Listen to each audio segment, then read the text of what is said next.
a home office and a video studio. That was the goal, so I needed to convert the conservatory. The only problem with the conservatory is generate a massive glass box. We all know during the summer it is amazingly hot, and during the winter it is just an ice box. So the goals was to control the heat, control the light, and have some element of controlling the sound. So in this video I'll show you some of the challenges I had to overcome, some of the things I might do differently, and some of the ideas where you could do the same for under £1,000. Business Growth Ready with Michael Heel.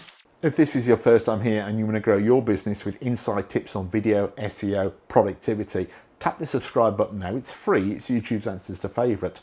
Also, ring the bell when we'll tell you when we made normal videos on those topics, not just a video on how to convert your conservatory into an office, even though it's business related and we've had a lot of people ask how we do it. Let's go on with the walls. The walls was going to be key in controlling both the light and heat loss, and also obviously heat gain during the summer.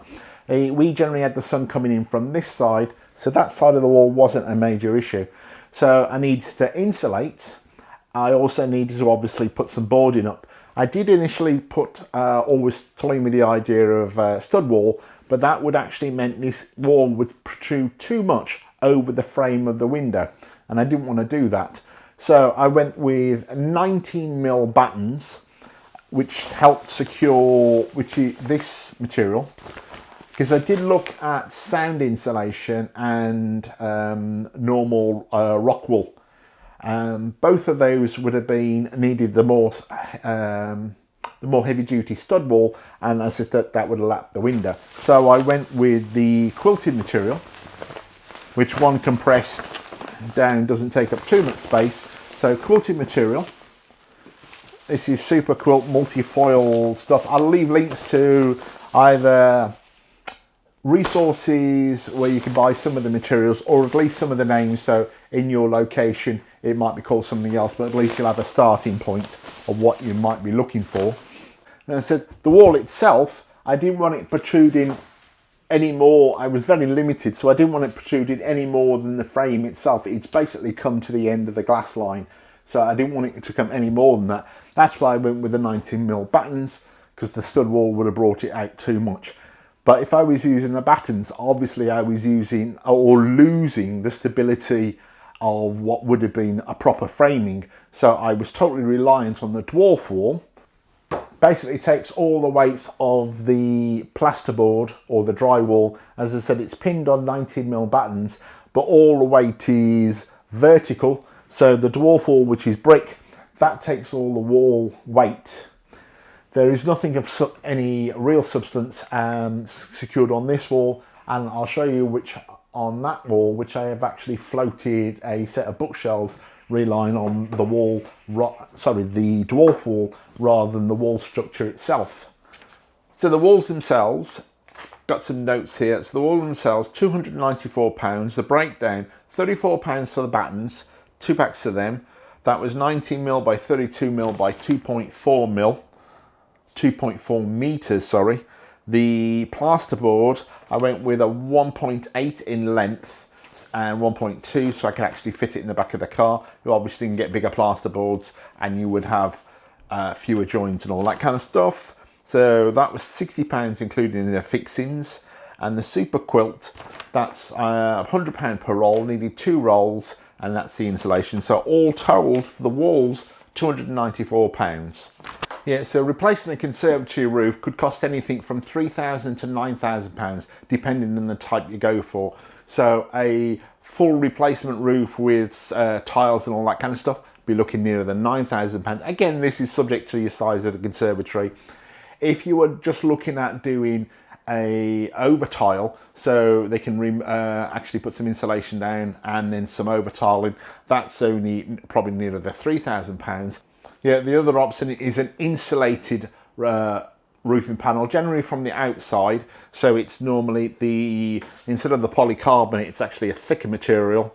So it's obviously takes up the same width, but the material itself is a thicker material, generally with a solid, probably extrusion on both sides with the insulation in between. it being solid, obviously it'll cut out the light and retain heat, and obviously cut out the heat during the summer. So those are generally known as insulated roof panels, and they go on the outside of the conservatory and is basically in effect, essentially a roof replacement, and those cost between 2,355 to about 5,500. These are some figures I got off the internet.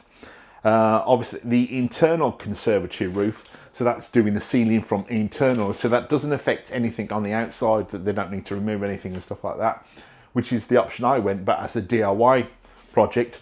So that's using these cladding strips. In that case, they would put insulation down, exactly what I've done. They normally, checking online, they looks like they put battens and secure the insulation and then put these cladding on there. I didn't actually use battens on the roof or ceiling. I went with what material I had at the time. So I've secured the insulation with silver tape, and I went with a lightweight option, and then these claddings panels are actually fitted using these what they might call starter trims, and these fit in like so. So if you imagine that goes in like that, that's actually against the wall or the ceiling, so that goes on there, and obviously then the panels go in much the same if you've ever done laminate flooring. So they go in there and they click together. So that's those panels there. This end would either go into another, depending if you've got a straight roof, so they would go into another starter trim, or if this is joining into another, so you've got two ends, like I've got a middle strip running down because my roof isn't straight, so they go into what is known as a H. I've got some footage I did the other day. I will show that. It's slightly out of focus because it was on super bright and I'm messing around with a new camera. But basically, lightweight panels. The wood has been glued to the plastic and aluminium extrusions running through the structure of the conservatory. These are the cladding panels. So I've got the long ones, which runs, say, about 70% of the length, and the shorter ones, they fit within. So I've done them so they can basically slide in, so they go in like that.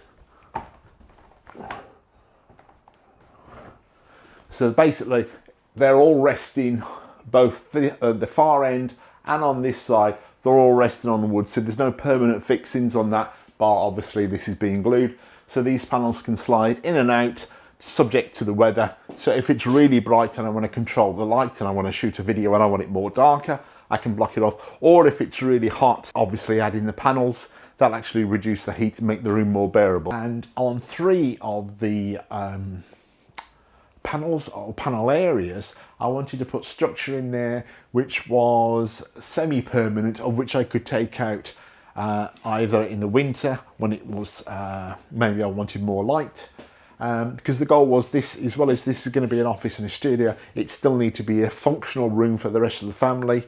And obviously during the summer of 2020, with everything that was happening, this become additional space for my wife to work from home. So the idea of this, to control the light and also the heat, was to have these basically wood structures I put in, and I could then slide in these panels one full length. This long panel, I can either have it down, or I could remove it completely, which would allow for much more light to come in.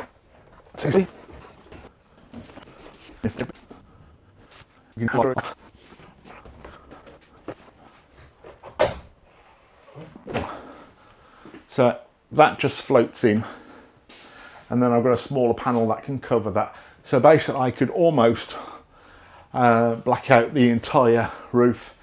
Still ain't finished, it's work in progress. Really pleased with the conservatory roof. £210 it's cost to make this room usable throughout the year. So the cladding itself, £160, that was including the trim pieces.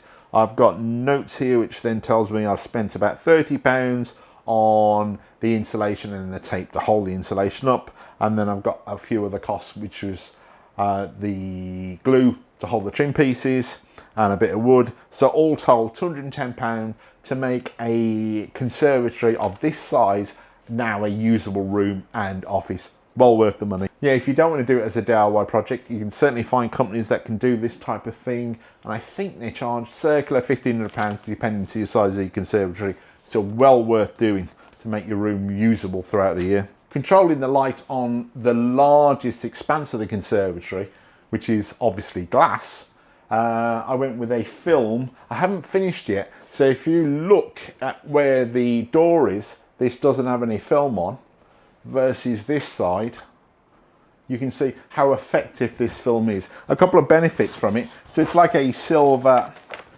I went with a silver reflective. You can get colour tints and stuff like that. I went with a silver reflective film.